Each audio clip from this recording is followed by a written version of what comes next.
بسم اللہ الرحمن الرحیم۔ السلام علیکم ناظرین، کیا آپ جانتے ہیں کہ نبی کریم صلی اللہ علیہ وآلہ وسلم نے 1400 سال پہلے ایک ایسے فتنے کی پیش گوئی فرمائی تھی جس نے اسلامی تاریخ کا رخ بدل دیا۔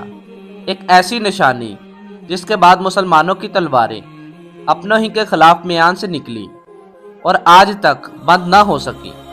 رسول اللہ صلی اللہ علیہ وآلہ وسلم نے فرمایا تھا کہ قیامت سے پہلے قتل عام ہو جائے گا، اور اس ہولناک سلسلے کا آغاز خلیفہ راشد دماد رسول صلی اللہ علیہ وآلہ وسلم حضرت عثمان غنی رضی اللہ عنہ کی شہادت سے ہونا تھا۔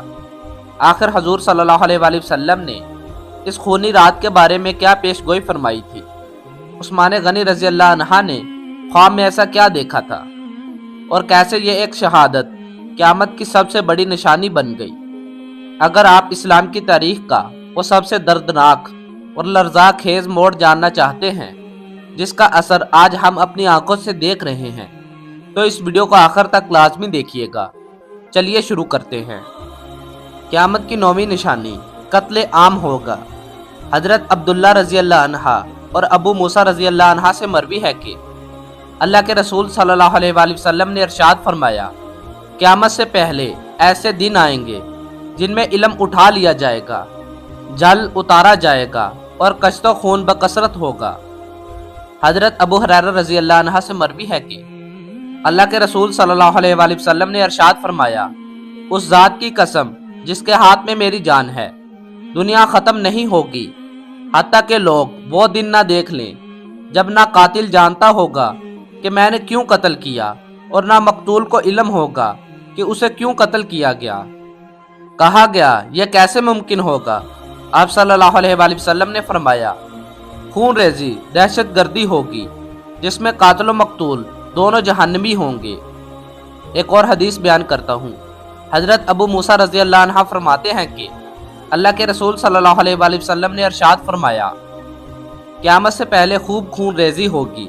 صحابہ رضی اللہ عنہم نے کہا، ہم تو ایک سال میں 70,000 کو قتل کرتے ہیں، تو کیا اس سے بھی زیادہ کشت و خون ہوگا؟ آپ صلی اللہ علیہ وآلہ وسلم نے فرمایا، وہ تمہارا مشرکوں کو قتل کرنا نہیں ہوگا بلکہ تم آپس میں خون ریزی کرو گے۔ صحابہ نے کہا، کیا اس وقت ہمارے ہوش و حواس قائم ہوں گے؟ آپ صلی اللہ علیہ وآلہ وسلم نے فرمایا، اس دن لوگوں کی عقلیں چھین لی جائیں گی اور وہ سمجھیں گے کہ ہم حق پر ہیں، حالانکہ ایسا نہیں ہوگا۔ حضرت ابو موسیٰ رضی اللہ عنہ کا کہنا ہے کہ ہم اس فتنے سے صرف اس صورت میں بچ سکتے ہیں کہ ہم اس میں کسی کے خون و مال کی طرف ہاتھ نہ بڑھائیں۔ ایک روایت میں یہ اضافہ ہے کہ آدمی اپنے ہمسائے، اپنے بھائی، چچا اور بھتیجے کو قتل کرنے سے دریغ نہیں کرے گا۔ حضرت ابو موسیٰ رضی اللہ عنہ فرماتے ہیں کہ اللہ کے رسول صلی اللہ علیہ وآلہ وسلم نے ارشاد فرمایا، میری امت پر عذاب آخرت معاف کر کے رحمت کی گئی ہے، مگر انہیں دنیا میں قتل و قتال، مصائب و الام اور زلزلوں کے ساتھ عذاب ہوگا۔ حضرت ثوبان رضی اللہ عنہ فرماتے ہیں کہ اللہ کے رسول صلی اللہ علیہ وآلہ وسلم نے فرمایا، بے شک میں نے اپنے رب سے سوال کیا، یا رب، میری امت کو مجموعی طور پر قحط سالی سے ہلاک نہ کرنا، ان پر کوئی ایسا غیر مسلم دشمن مسلط نہ ہو جو ان کی مرکزیت کو بالکل نیست و نبود کر دے۔ اللہ تعالیٰ نے فرمایا، اے محمد، میرے فیصلوں میں کوئی رد و بدل نہیں ہو سکتا۔ میں نے آپ کی اپنی امت کے حق میں یہ دعا قبول کر لی ہے کہ انہیں قحط سالی سے ہلاک نہیں کروں گا، اور ان پر کوئی غیر مسلم دشمن مسلط نہیں کروں گا جو ان کی جڑیں اکھاڑ پھینکے، خواہ وہ چو مکھی یعنی مکھیوں کی طرح مسلمانوں پر حملہ آور ہو جائیں۔ البتہ یہ آپس میں قتل و غارت کریں گے اور ایک دوسرے کو قیدی تک بنا لیں گے۔ تو ناظرین، اب ہم جانتے ہیں شہادت عثمان بن عفان رضی اللہ عنہ کا واقعہ۔ حضرت ابو موسیٰ رضی اللہ عنہ فرماتے ہیں کہ نبی کریم صلی اللہ علیہ وآلہ وسلم مدینے کے باغات میں سے کسی باغ کی طرف اپنی کسی ضرورت کے لیے تشریف لے گئے۔ میں بھی آپ کے پیچھے ہو لیا۔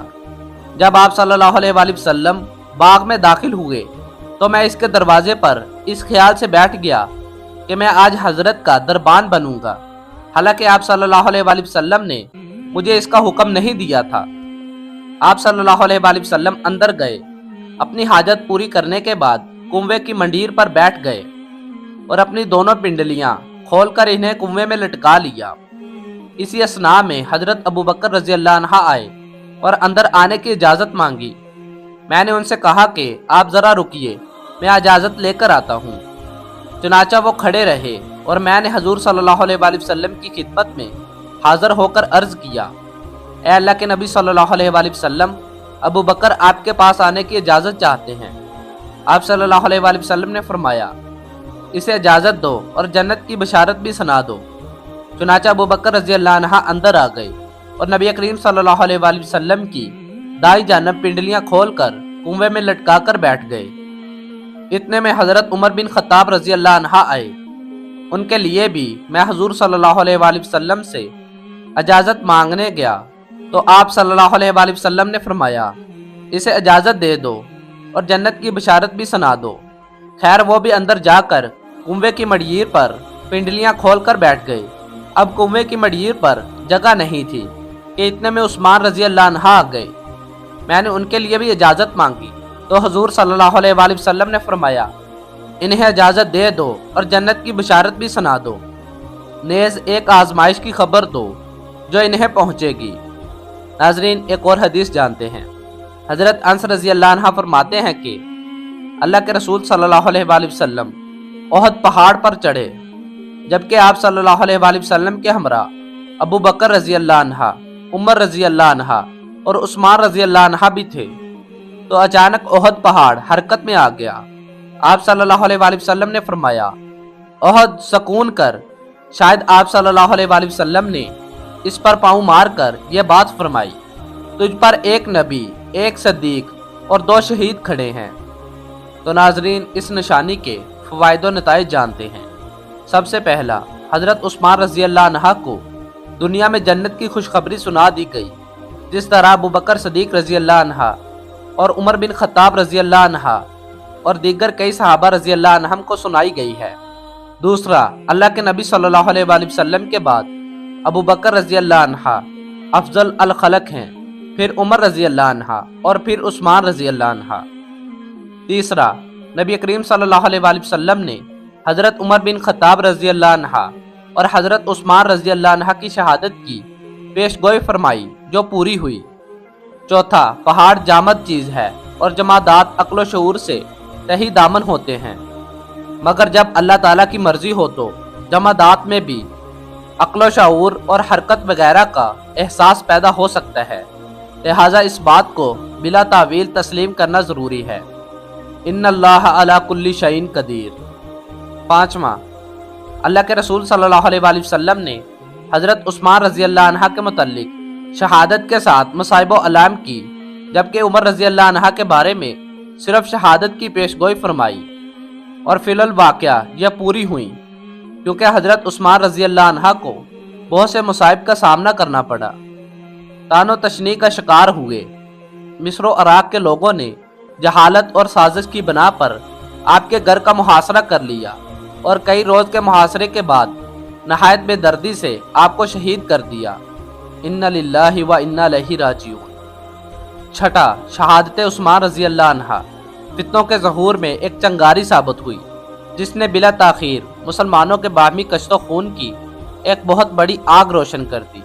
تو ناظرین، انشاءاللہ کل کی ویڈیو میں جنگ جمل اور جنگ صفین کے بارے میں جو آپ صلی اللہ علیہ وآلہ وسلم نے پیش گوئی فرمائی تھی، ان کے بارے میں جانیں گے۔ تو اگلی ویڈیو دیکھنے کے لیے میرے چینل کو سبسکرائب کر لیں تاکہ اگلی ویڈیو بر وقت آپ تک پہنچ سکے۔ تو دوستو، حضرت عثمان بن عفان رضی اللہ عنہ کی شہادت صرف ایک عظیم شخصیت کا نقصان نہیں تھا، بلکہ یہ اس فتنے کا آغاز تھا جس کی پیش گوئی ہمارے پیارے نبی صلی اللہ علیہ وآلہ وسلم پہلے ہی کر چکے تھے۔ تاریخ گواہ ہے کہ اس دن کے بعد سے امت مسلمہ جس اندرونی قتل و غارت میں مبتلا ہوئی، وہ آج تک تھم نہ سکی۔ قیامت کی یہ نشانی ہمارے سامنے سچ ثابت ہو چکی ہے۔ اب وقت ہے کہ ہم اپنے ایمان کی حفاظت کریں اور فتنوں کے اس دور میں نبی کریم صلی اللہ علیہ وآلہ وسلم کی تعلیمات پر سختی سے عمل کریں۔ تو ناظرین، اگر اس ویڈیو سے آپ کے علم میں اضافہ ہوا ہے تو اس ویڈیو کو اپنے دوستوں اور فیملی ممبر سے ضرور شیئر کیجیے گا۔ اللہ کے بندوں اس طرح کی ویڈیوز آگے پہنچانی چاہیے تاکہ ہر بندے تک دین کی تعلیمات پہنچ سکے۔ تو ناظرین، اگلی ویڈیو دیکھنے کے لیے میرے چینل کو سبسکرائب کر لیں اور بیل آئیکن کو پریس کر دیں تاکہ اگلی ویڈیو کا نوٹیفیکیشن سب سے پہلے آپ تک پہنچے۔ جزاک اللہ، ملتے ہیں اگلی ویڈیو میں، تب تک کے لیے اللہ حافظ۔ دعاؤں میں یاد کیجیے گا اور اگلی ویڈیو کا انتظار کیجیے گا۔